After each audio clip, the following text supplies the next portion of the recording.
Hi, we're here today with Deb DIllon, who is the Director of Property Services at the Archdiocese of Boston. Deb's going to talk to us about Disciples in Mission and what does Disciples in Mission mean for parish property. So in other words, Deb, what happens with multiple rectories, convents, and halls? And thank you for being with us. So you can just respond to that. So, Susan, what Disciples in Mission is, it envisions that priests will one day live again in community, just as they had when we had multiple priests. Okay.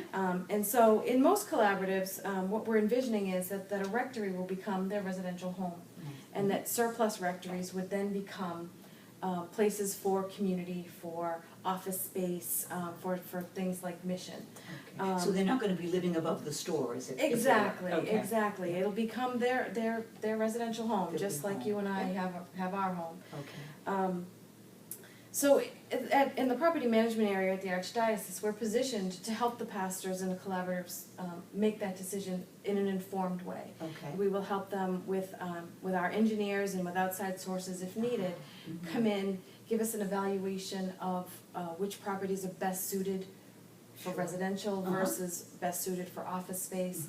For example, if we have two rectories and one is handicap accessible, then it makes sense that should be the office space, a place where community can come in and feel comfortable, whereas the other rectory could be used for their home. Okay. And so we're positioned so that we can help the pastors make that informed decision. We encourage collaboratives to form a building committee so that they can get folks from their parish that are well informed in the real estate or the architect or the construction fields that can give them some sound opinions and help them, and we're always there to help them with that as well.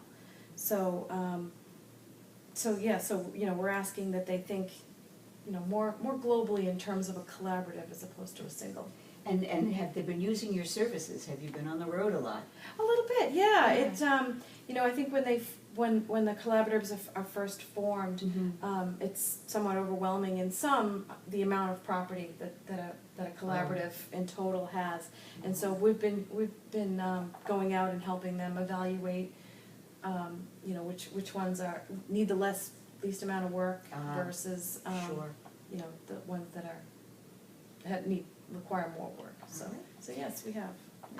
Can we ask you to stay? Maybe we have another question or so. Can you stick around? Sure. All right. Yeah. Thank you so much for watching Frequently Asked Questions at disciplesinmission.com.